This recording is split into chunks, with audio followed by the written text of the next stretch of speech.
주님의 십자가 고난을 생각할 때 여러분들 가장 먼저 무엇이 떠오릅니까? 아프셨겠다. 얼마나 아프셨을까? 막 책찍질 맞으시고 맞죠? 어, 우리가 그러한 것도 물론 생각날 수 있지만 우리가 주님의 십자가의 고난 또 주님의 십자가의 부활 이 두 가지를 생각할 때 우리는 이 십자가의 고난과 부활을 생각할 때 두 가지를 항상 먼저 생각하게 됩니다. 첫 번째는 예수님께서 십자가의 죽음과 부활을 통해서 죽음을 이기셨다는 것. 두 번째로는 모든 악한 영과 사단의 권세를 이겼다는 것. 예수님께서 죽음을 이기셨다는 것은 우리에게 죄 사함의 은혜가 주어졌음을 뜻합니다. 그리고 모든 악한 영과 사단의 권세를 이기셨다는 것은 우리에게 참 승리를 안겨다 주셨다는 것을 뜻합니다. 다시 말해 구원받은 하나님의 자녀가 이제 예수 그리스도께 속한 존재가 되어서 더 이상 이 세상이 우리에게 해를 입힐 수 없게 되었다는 것. 모든 죄의 지배에서 벗어나 진정한 참 영적인 자유를 얻게 되었다는 것. 그것이 십자가 죽음과 부활을 통해서 우리에게 주어진 구원의 은혜라는 사실을 기억할 수 있기를 바랍니다. 이처럼 예수님의 십자가의 죽음과 부활을 우리가 묵상하고 생각할 때 우리는 단순히 예수님께서 십자가 고난 받으시는 가운데 정말 아프셨겠다. 피 철철철철 흘리시면서 막 살이 다 찢기시고 막 그 너무나도 아프셨겠다. 두 손에 막 못이 막 박히고 맞죠. 양발을 포갠 상태에서 못을 박아서 두 손과 양발을 포갠 그 발에 박힌 그 못에 자신의 몸을 의지하여서 십자가에 달려 계셨잖아요. 얼마나 고통스럽겠어요. 그것 또한 우리가 참 우리를 위해서 이 모진 고난 당하신 주님, 자 우리가 그것도 묵상해야 될 한 부분이지만 그것보다 우리가 더 중요하게 생각해야 될 부분은 주님께서 왜 십자가의 죽음을 감당하셨는가, 왜 주님께서 약속대로 3일 만에 부활하셨는가에 대한 의미를 우리가 더 먼저 생각할 수 있어야 된다는 거예요. 예수님께서 십자가 죽음을 감당하신 이유는 죽음을 이기시고 우리에게 죄 사함의 은혜를 베풀어 주시기 위함이었고, 주님께서 죽음을 이기시고 부활하신 이유는 이제 죄 사함 받은 우리에게 새로운 생명을 주셔서 더 이상 세상의 죄의 지배 아래 있는 것이 아니라 예수 그리스도께 속한 존재로서 참된 자유를 얻도록 하시기 위해 우리에게 이와 같은 십자가 죽음과 부활을 통한 구원을 베풀어 주셨다는 거예요. 예수님께서는 이처럼 십자가 죽음과 부활을 통해 완전한 승리를 이루셨습니다. 믿습니까? 네.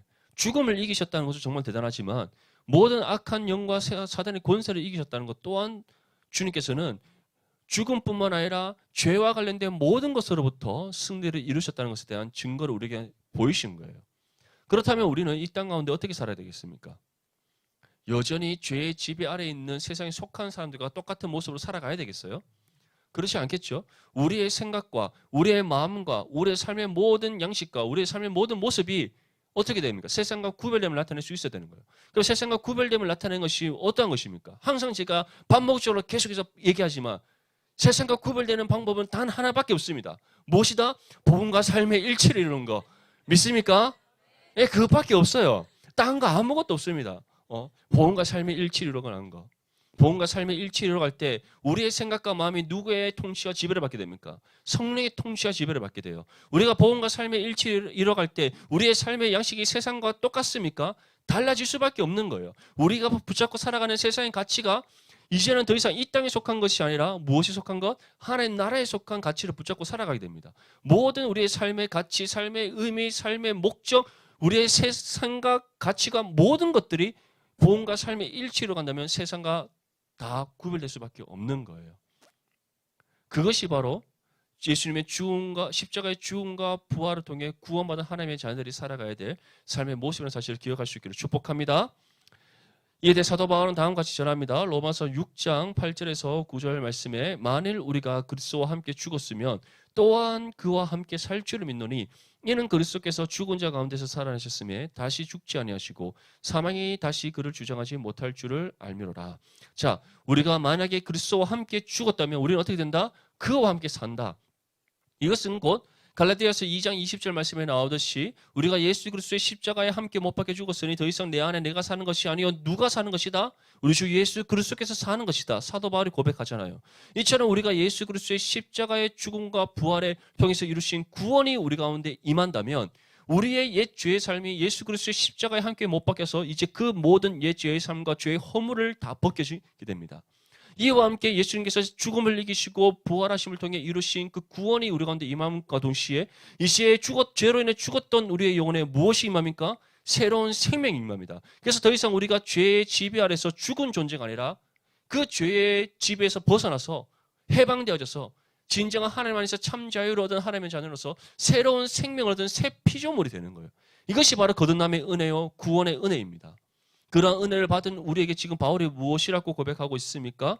그리스도께서 죽은 자 가운데서 다시 살아나셨음에 다시 죽지 않는다. 사망이 다시 그를 주장하지 못한다. 이와 함께 우리가 예수 그리스도 안에서 구원받은 하나님의 자녀라면 옛 죄의 삶이 그리스도의 십자가에 함께 못 박혔고 이제 예수 그리스도와 함께 부활하여서 새로운 생명 얻은 하나님의 자녀라면 더 이상 죽음과 사망과 죄의 권세가 우리를 주장하지 못한다는 사실을 기억할 수 있기를 바랍니다.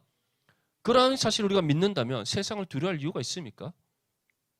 세상이 두려워요? 두렵지 않죠. 왜 세상이 두렵습니까? 지금 당장 내 주머니에 돈이 없다 할지라도 두려워하지 않기를 바랍니다. 지금 당장 내 앞에 내가 어떠한 길로 나아가야 될지 나의 진로의 길이 보이지 않는다고 해서 두려워하지 않기를 바랍니다. 아시겠죠? 취업의 문제로 인해서 너무 고통받지 않기를 바랍니다. 이 땅에서 얽매이지 않기를 바랍니다. 취업, 진로, 여러분들 앞으로 결혼, 여러 가지 모든 여러분의 삶에 가지고 있는 고민들, 그거 아무리 여러분들이 고민하고 붙잡고 해결하려 해봤자 해결되지 않아요. 해결되지 않습니다. 연애를 하고 싶습니까? 보험과 삶의 일치를 이루기를 바랍니다. 보험과 삶의 일치를 이루면 정말 이 새롭게 변화되어가는 우리 형제와 자매의 모습 가운데 하나님의 영광의 빛이 비춰지면서 하나님께서 예배하신 짝을 만나게 하실 거예요. 다른 방법으로 이루어지지 않습니다. 왜 교회 안에서 잘못된 연애가 이루어지는 줄 아십니까? 이 복음과 삶의 일치를 이뤄가지 않기 때문에요. 내 육신의 정욕을 쫓아 사람을 만나고 또 그것을 통해 나의 육신의 허기짐을 달래려고 하니까 잘못된 만남이 이루어지고 그 잘못된 만남에 깨어짐 되고 다 깨어질지어다. 다 깨어짐이 되고 이로 인해서 계속 아픔과 상처와 맞죠. 이런 고통이 계속 찾아오잖아요. 주님 안에서 기도하는 가운데 만나니까 어떻습니까? 하루하루 볼 때마다 아름답습니까? 아멘? 오늘 또 대답이 아멘? 그럼. 주님 안에서 아름다운 만남을 이뤄가야 되는 거예요. 복음과 삶의 일치를 가면서. 오케이? 자, 어쨌든 다시 본론 돌아와서 이처럼 우리가 세상 속에서 아무리 고민해봤자 우리 삶의 문제 해결되지 않습니다. 해결되지 않아요. 오히려 해결되었다 하면 계속 반복적으로 우리의 삶에 문제가 일어나게 됩니다. 하지만 우리가 그런 모든 삶의 짐을 다 주님께 내어 맡기고 오직 우리 구주 되신 예수 그리스도를 바라보고 의지하며 살아갈 때 우리의 삶을 누가 책임져 주십니까? 하나님께서 책임져 주시는 거예요. 우리의 모든 나아갈 길 주님께서 이미 예배해 놓으셨습니다. 우리의 인생의 모든 진로의 길 하나님께서 이미 정해 놓으셨습니다. 우리는 주의 말씀의 법을 따라 지켜 행하면서 하나님의 인도하심을 따라 순종하며 나아갈 뿐이에요. 그렇게 나아갈 때 하나님께서 우리의 발걸음을 어디에 디뎌야 될지 말씀을 통해 등불을 밝혀주셔서 그 걸음을 디뎌야 할 곳을 보여주십니다. 우리의 길에 빛이 되시는 하나님께서 말씀을 통해 우리가 나아가야 될 그 길을 빛으로 비춰주셔서 우리로 하여금 보게 하십니다. 그래서 그 길을 따라 우리의 걸음 한 걸음 한 걸음 내딛며 나아가면 하나님께서 우리의 인생을 어떻게 하신다? 이 땅 가운데 주의 뜻을 이루는 거룩한 믿음의 삶이 되게 하신다는 사실을 믿을 수 있기를 축복합니다. 그렇기 때문에 우리는 항상 기억해야 됩니다. 예수님의 십자가의 죽음과 부활, 그것을 통해 우리 가운데 구원의 은혜가 임했다면 우리는 더 이상 죄의 지배 아래 또는 세상의 그 죽음과 사망의 권세가 우리를 주장하는 것이 아니라 오직 누구께 속한 존재다? 우리 주 예수 그리스도께 속한 존재다. 그럼 우리의 삶을 누가 통치하신다? 하나님께서 통치하신다. 그 사실을 믿고 오직 하나님 한 분만을 신뢰하는 저와 여러분들의 수 있기를 축복합니다. 예수님께서 십자가의 죽음이 있으셨기 때문에 그 다음에 어떤 것이 있는 겁니까? 부활이 있는 거예요. 물론 예수님께서는 십자가의 죽음과 부활을 감당하시지 않고서도 우리 가운데 구원을 베푸실 수 있으셨습니다. 그럼에도 불구하고 주님께서 이 땅 가운데 우리와 같은 육신의 몸을 입고 오셔서 십자가의 죽음을 감당하신 이유가 무엇입니까? 그 이유가 무엇이에요? 왜 하나님께서 우리에게 당장의 구원을 베풀어 주실 수 있음에도 불구하고 왜 말씀이 육신이 되어 이 땅 가운데 오셔서 그 십자가의 죽음을 감당하심으로 죽음의 자리까지 낮아지셨나 이 말이에요. 그것이 바로 하나님께서 정하신 뜻이셨기 때문에 또한 그 뜻 가운데 그런 십자가의 죽음을 통하여 우리를 향한 하나님의 사랑을 증거하시기 위해셨다는 사실을 기억할 수 있기를 바랍니다. 하나님께서 우리에게 어떠한 사랑을 베풀어 주셨다고요? 말씀이 육신이 되어 우리의 모든 죄를 짊어지시고 죽음의 자리까지 낮아지신 그 십자가의 죽음의 사건을 통해 우리를 향한 사랑을 증거해 보셨다.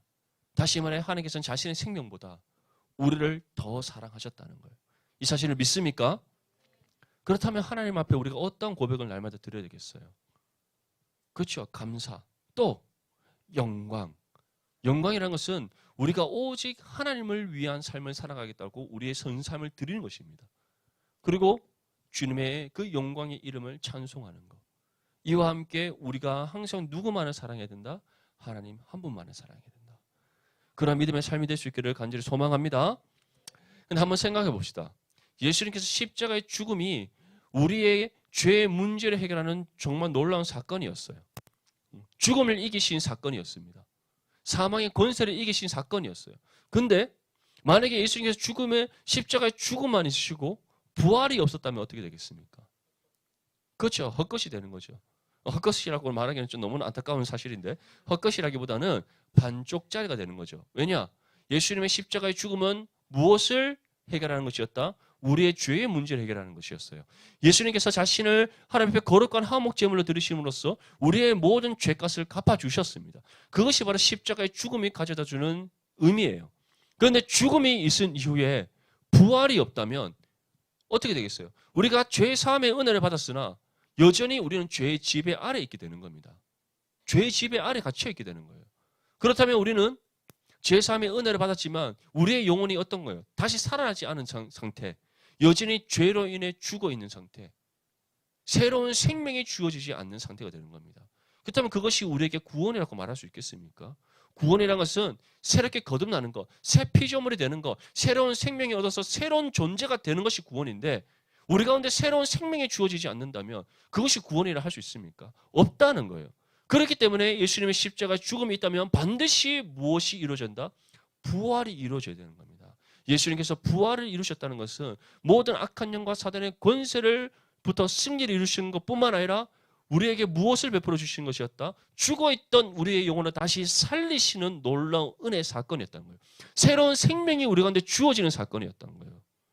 새로운 피조물로 거듭나서 새로운 삶이 살아가게 되는 그 놀라운 은혜의 역사가 예수님의 부활의 사건을 통해 우리 가운데 주어졌다는 사실을 믿을 수 있기를 바랍니다. 우리가 부활의 신앙을 회복한다는 것은 바로 이 믿음을 회복하는 겁니다. 내가 예수 그리스도를 통해 새로운 피조물이 되었다. 내가 예수 그리스도를 통해 구원받아 새로운 생명을 얻게 되었다. 나에게 새로운 삶이 주어지게 되었다. 그 새로운 삶이 무엇입니까? 하나님 자녀로서 이 땅 가운데 살아가는 것. 하나님 나라에 속한 하나님의 자녀로서 이 땅에 소망을 두지 않고 영원한 하나님 나라의 소망을 두고 살아가는 것. 더 이상 우리가 이 땅에서 무엇을 먹고 마시고 입을까 걱정하고 염려하는 삶이 아니라 언제나 먼저 하나님 나라와 의를 구하고 찾고 두드리는 믿음의 삶을 살아가는 것. 우리의 삶의 모든 필요 하나님께서 이미 다 하시고 예비하셨으며 때에 따라 공급해 주셔서 우리에게 부족함이 없게 하시고 오직 우리를 통해 하나님 뜻이 하늘에서 이루어진 것처럼 우리 통해 이 땅 가운데 우리를 통해 하나님의 뜻이 이루어지게 하신다는 것. 그러한 믿음의 삶을 살아가는 은혜가 주어졌다는 것. 그것이 바로 부활의 신앙을 붙잡고 살아가는 삶입니다. 한번 돌아봅시다. 지금까지 어떠한 삶을 살아왔습니까? 예수 그리스도의 십자가의 그 죽음과 부활을 통해 구원받은 하나님의 자녀로서 영원한 하나님 나라의 소망 붙잡고 부활의 신앙의 삶을 살아왔습니까? 아니면 예수 그리스도가 나의 구주 되심을 믿는 믿음의 확신은 있지만 여전히 이 땅에 얽매여서 이 땅의 가치를 두고 이 땅에 속한 것의 생각과 마음이 빼앗겨 살아가고 있지 않습니까? 오늘 부활절을 맞이하여서 다시 한번 우리의 삶을 돌아볼 수 있기를 바랍니다. 원하기로는 이곳에 모인 우리 모든 디모데 지체들이 정말 부활의 신앙을 다시 회복하여서 새로운 피조물이 된 하나님의 자녀로서 새 생명 얻어 새로운 삶이 부여된 하나님의 자녀로서 영원한 하나님 나라의 소망 굳게 붙잡고 주어진 신앙의 삶을 힘써 경주해 나갈 수 있기를 간절히 소망합니다. 예수님께서는 십자가 죽음 이후에 며칠 만에 3일 만에 부활하셨습니다. 예수님께서는 오늘날 시간으로 금요일 오후 3시, 유대인의 시간으로는 바로 9시경에 이제 십자가 죽음을 맞이하셨습니다. 안식일을 지킨다는 것은 유대인의 율법에 따라 안식일을 지킨다는 것은 이제 금요일 해가 지는 그 시간대부터 토요일 해가 지는 그 시간대까지예요. 그래서 예수님께서는 안식일이 시작되기 바로 그 직전에 십자가 죽음을 맞이하시고 안식 후 첫날인 오늘날 우리가 말하는 주일날 새벽에 이제 부활을 하셨어요. 시간적으로는 어떻게 보면은 한 약 하루 반 정도 되겠죠. 하루 반 정도 되겠지만 우리가 날로 봤을 때는 이제 3일 만에 예수님께서 부활하신 겁니다. 근데 예수님께서는 부활하실 때 어떠한 모습으로 부활하셨죠? 영혼만 부활하셨습니까? 아니죠. 영혼과 육신이 온전히 부활하신 예수님이십니다. 그래서 예수님께서 약 40일 동안 수많은 사람들에게 자신의 부활을 증거해 보셨어요. 그랬는데 누가 예수님의 부활을 믿지 않았다? 그렇지. 도마가 믿지 않았다. 역시 우리 초등부 선생님 참 대단하죠. 바로 도마 딱 나오잖아요. 우리 중등부 나중에 물어볼게요. 자, 도마가 믿지 않았어요. 그래서 예수님께서 이제 제자들 가운데 한번 혼련이 나타나셨어요. 혼련이 나타났다는 것은 제자들이 혹시 자기들이 예수님의 제자인 자신들 잡아갈까봐 로마의 군병들이나 또는 그 사내들인 공회원들이 사람을 보내서 자신을 잡아갈까봐 막 어느 한 집에 숨어서 온 집의 문을 다 꽁꽁꽁 잠그고 창문까지 다 잠그고 그 안에 꽁꽁 숨어 있었어요. 근데 그게 누가 없었더라? 도마가 없었더라. 근데 예수님께서 혼련이 갑자기 그 중앙에 나타나신 거예요. 정말 기적적인 사건이죠. 문을 다 닫고 있는데 문을 열고 들어온 사람이 한 명도 없는데 갑자기 예수님 그 가운데 나타나신 거예요. 그리고는 제자들에게 이제 자신의 부활하심을 증거해 보셨습니다. 근데 이제 그 예수님의 부활을 한 모습을 본 제자들이 정말 예수님 부활하셨다 얘기했더니 누가 믿지 않았다? 도마가 믿지 않은 거예요. 도마가 뭐라고 했습니까? 내가 예수님의 그 못자고 난 두 손에 손을 넣어보고 창자고 난 옆구리에 내가 손을 넣어보지 않고서는 난 절대 믿지 못하게 되겠어요. 그리고 이제 또 시간이 흘러서 갑자기 또 혼련이 예수님께서 나타나셨습니다.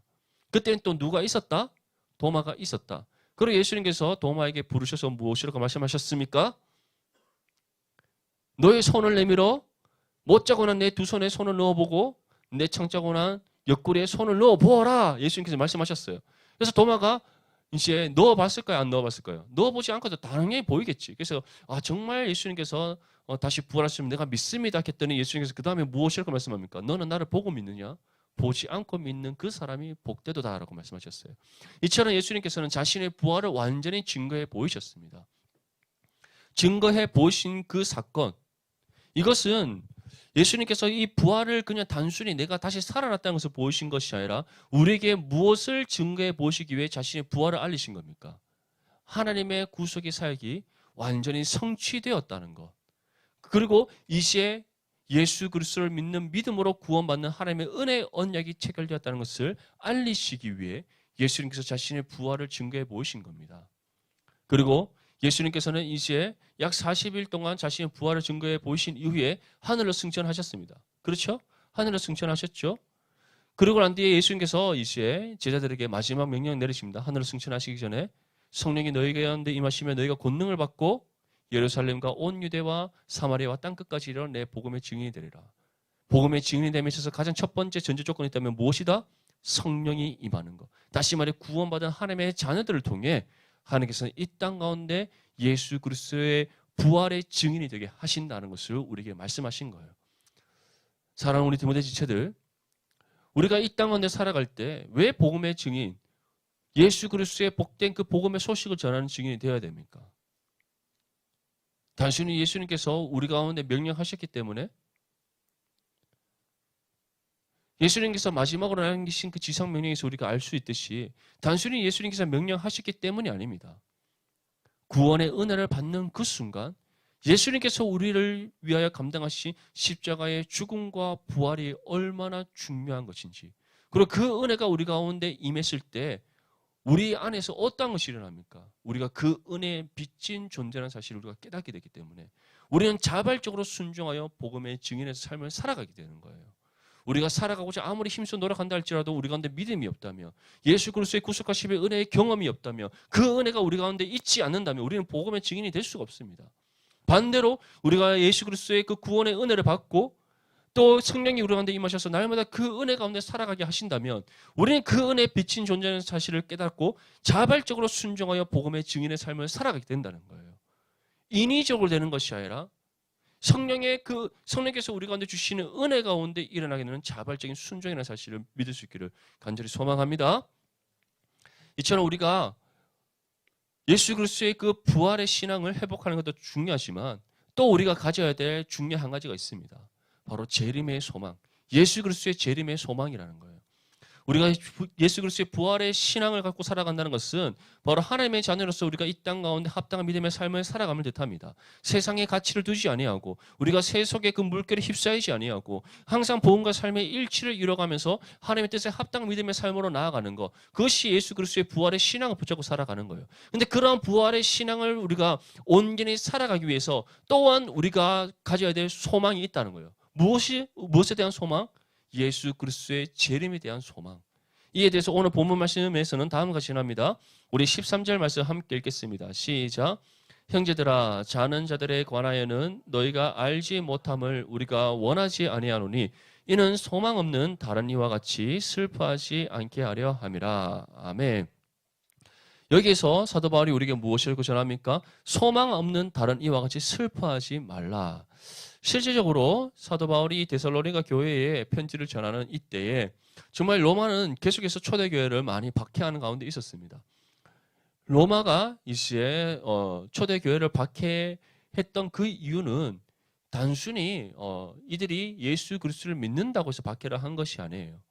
이들이 누구를 부정하기 때문에, 로마 황제를 부정하기 때문에 그들을 박해하기 시작하는 겁니다. 하지만 사실 사도 바울이 지금 이 서신을 전하던 사도 바울이 활동하는 당시에는 로마의 박해가 그렇게 강하지 않았습니다. 로마의 박해가 언제부터 본격적으로 시작되는가? AD 70년 이제 예루살렘이 완전히 함락 땅에서 무너진 그 이후부터는 아주 강력한 교회를 향한 핍박이 시작됩니다. 그래서 그 핍박이 언제까지 이어지느냐? 바로 주후 325년 니케아 공인을 통해서 기독교가 로마의 국교로 공인되기 바로 그 전까지 끊임없는 핍박이 초대교회를 향해서 이루어지는 거예요. 그래서 그때 카타콤이 만들어지고 또 많은 그리스도인들이 이제 순교하는 그런 일들이 이루어지게 되는 겁니다. 그런데 오늘 여기서 보면 사도 바울이 데살로니가 교인들을 향해서 소망 없는 다른 이와 같이 슬퍼하지 않게 하려 합니다. 다시 말해 우리가 이 땅 가운데 신앙의 삶을 살아가는 가운데 예기치 못한 일로 우리가 아픈 이별의 경험을 가질 수 있습니다. 특별히 이 초대교회 때는 정말 순교자들이 많이 일어났기 때문에 그들의 신앙을 지키는 가운데 순교하고 이로 인해서 우리가 예기치 않은 그런 이별의 슬픔과 아픔을 겪을 수 있습니다. 그런데 사도 바울이 우리에게 무엇이라고 고백하고 있습니까? 소망 없는 다른 이와 같이 슬퍼하지 말라. 왜냐? 우리가 육신의 이별을 통해 아픔을 겪을 수 있으나 그들은 실제적으로 육신의 죽음을 끝나지 않고 그들이 예수 그리스도를 믿는 믿음으로 구원받았기에 그들의 영혼이 지금 어디에 가 있습니까? 영원한 하나님 나라에 들어가 있잖아요. 그렇기 때문에 우리가 이 땅 가운데 잠시 겪는 육신의 이별의 아픔으로 슬퍼하지 말라는 거예요. 세상에 속한 사람들, 구원받지 못한 사람들, 하나님의 존재를 알지 못하고 하나님 나라에 소망이 없고 예수 그리스도의 재림에 대한 소망이 없는 그들, 오직 자신의 눈에 보이는 이 세상에 속한 것만이 모든 것이라고 생각하는 그 사람들은 육신의 죽음이 끝이라고 생각합니다. 그렇기 때문에 그 육신의 죽음으로 인하여서 겪게 되는 그 이별의 아픔에 그들이 고통받는 거예요. 하지만 우리는 그렇지 않음을 알고 있습니다. 구원받은 하나님의 자녀들은 육신의 죽음으로 끝나는 것이 아니라 우리는 영원한 하나님 나라에 상속받은 자들로서 육신의 죽음과 함께 우리는 영원한 하나님 나라에서 영생을 누리게 됩니다. 그런 믿음의 소망이 우리 가운데 있기 때문에 잠시 겪는 이별의 아픔으로 슬퍼하지 말라는 거예요. 오히려 우리는 그 가운데 무엇을 붙잡아라? 예수 그리스도의 재림의 소망을 붙잡아라. 왜냐하면 예수님께서 이 땅에 다시 오시는 그날 지금까지 우리가 겪었던 모든 고통, 아픔, 세상에서 겪었던 모든 우리의 수치, 이 모든 것 주님께서 다 갚아주시기 때문이다. 무엇보다 완성된 하나님의 나라, 예수님께서 이 땅 가운데 재림하셔서 최후 심판을 통해 하나님 나라를 완성하시는데 그때 우리의 모든 것이 완전하게 부활하여서 영원한 삶을 누리게 되기 때문에 결코 이 땅에서 잠시 겪는 그 이별의 아픔으로 슬퍼하지 말고 예수 그리스도의 재림의 소망 붙잡고 하나님 나라를 꿈꾸며 살아갈 것을 우리에게 권면하고 있는 겁니다. 이어서 본문 14절에서 15절 말씀에 다음과 같이 말씀합니다. 우리가 예수께서 죽으셨다가 다시 살아나심을 믿을진데 이와 같이 예수 안에서 자는 자들도 하나님이 그와 함께 데리고 오시리라. 우리가 주의 말씀으로 너희에게 이것을 말하노니 주께서 강림하실 때에 우리 살아남아 있는 자도 자는 자보다 결코 앞서지 못하리라. 바울은 지금 이 14절과 15절 말씀에 우리에게 전하는 이 말씀의 핵심은 바로 예수님께서 죽음과 부활, 그리고 그 이후에 다시 이 땅 가운데 재림하시는 그 사건, 이것을 우리가 믿는다면 우리가 그러한 믿음의 소망 가운데 우리가 더 이상 이 땅에서 겪는 그 고통과 아픔으로 인하여 낙심하지 말 것을 우리에게 지금 권면하는 겁니다. 그래서 우리에게 무엇이라고 말씀하고 있습니까? 예수께서 죽으셨다가 다시 살아나심을 믿으시는데 이와 같이 예수 안에서 자는 자들도 하나님이 그와 함께 데리고 오시리라. 예수님께서 이 땅 가운데 재림하실 때 어떠한 일이 일어난다? 이미 먼저 죽어 하나님 나라에 들어간 그 우리의 믿음의 선진들이 함께 주님의 재림의 때에 다시 오게 됨을 우리에게 말씀하고 있습니다. 그리고 15절 말씀에 무엇이라고 말씀합니까? 우리가 주의 말씀으로 너희에게 이것을 말하노니 주께서 강림하실 때까지 우리 살아남아 있는 자도 자는 자보다 결코 앞서지 못하리라. 예수님께서 이 땅 가운데 재림하시는 그날에 이루어지는 일들, 그것이 무엇이라고요? 먼저 하나님 나라에 들어간 그들이 주님과 함께 이 땅 안에 내어오게 되고 또한 우리가 결코 그들보다 앞서지 못한다. 그렇다면 사도 바울이 무엇에 대해서 지금 앞서지 못한다라고 우리에게 말씀하고 있는 겁니까? 무엇에 대해서? 우리의 영혼과 육신의 완전한 부활에 있어서, 예수님의 재림의 때에 이루어지는 우리의 영과 육의 완전한 부활에 있어서, 하나님의 형상으로 회복되어지는 그 완전한 회복에 있어서 결코 우리가 먼저 죽은 우리의 믿음의 선진들보다 앞서지 못한다는 거예요. 왜 이것을 우리에게 말씀하고 있을까요? 왜 이것을 우리에게 말씀하고 있을까요? 살아서 예수 그리스도의 재림을 맞이하는 그 사람들이 어떻게 되기 때문에? 예수 그리스도의 그 재림의 때에 살아서 예수 그리스도의 재림을 맞이하는 사람들은 죽지 않은 상태에 있잖아요. 하지만 믿음의 선진들의 육신은 어떻게 되어 있습니까? 땅에 묻혀서 흙으로 돌아가 있잖아요. 그렇기 때문에 그들의 먼저 육신의 부활이 이루어져야 되는 겁니다. 그러고 난 이후에 이 시에 우리의 육신과 영혼이 완전한 하나님의 형상으로 회복되어져서 영원한 하나님 나라에 들어간다는 것을 우리에게 말씀하는 거예요. 근데 이러한 사건을 이미 예수님의 하늘로 승천하시는 그 사건 가운데 우리에게 예언해 주셨습니다. 사도행전 1장 10절에서 11절 말씀에 보면 올라가실 때 제자들이 자세히 하늘을 쳐다보고 있는데 흰옷 입은 두 사람이 그들 곁에 서서 이르되 갈릴리 사람들아 어찌하여 서서 하늘을 쳐다보느냐 너희 가운데서 하늘로 올려주신 이 예수는 하늘로 가심을 본 그대로 어떻게 한다? 오시리라. 예수님께서는 영과 육이 완전히 부활한 모습으로 하늘로 승천하셨어요. 승천하신 모습 그대로 이 땅에 내려오신다는 겁니다. 그러면 그 모습 그대로 우리 또한 어떻게 된다? 회복되어지는 거예요.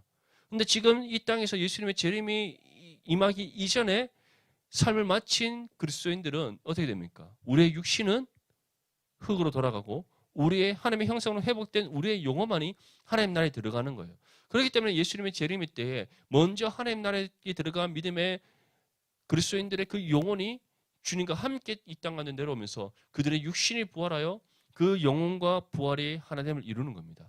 그래서 하나됨을 이루어서 완전한 영과 육이 하나님의 형상으로 회복되어지는 거예요. 그 이후에 이제 살아서 예수 그리스도를 맞이하는 그리스도인들의 육신이 또 거룩한 하나님의 형상으로 회복되어져서 완전한 하나님의 형상의 모습이 되는 겁니다. 그래서 이에 대해서 우리 본문 16절과 17절 말씀 함께 읽어보겠습니다. 시작. 주께서 호령과 천사장의 소리와 하나님의 나팔 소리로 친히 하늘로부터 강림하시리니 그리스도 안에서 죽은 자들이 먼저 일어나고 그 후에 우리 살아남은 자들도 그들과 함께 구름 속으로 끌어올려 공중에서 주를 영접하게 하시리니 그리하여 우리가 항상 주와 함께 있으리라. 아멘. 자, 사도 바울이 왜 이 예수님의 재림에 대한 말씀을 우리에게 전하면서 재림의 소망을 붙잡으라고 얘기했을까요? 그러면서 왜 우리에게 예수님의 재림의 때에 일어나게 될 하나님의 형상으로 완전히 회복되어지는 이 사건을 우리에게 전하고 있을까요? 그 이유는 다름이 아니라 우리가 이 땅 가운데 잠시 겪는 고난과 고통과 아픔으로 인해서 낙심하지 말 것을, 믿음을 잃지 말 것을 우리에게 권면하기 위해서 이 말씀을 전하는 겁니다. 한번 생각해 보십시오. 이 땅에서의 우리의 삶이 마치는 후에 하나님 나라에서의 영생의 삶이 있음을 믿습니까? 예수님의 재림의 때에 우리의 육신과 영혼이 완전한 하나님의 형상 회복되어져서 완성된 하나님 나라에서 영원토록 산다는 사실을 믿습니까?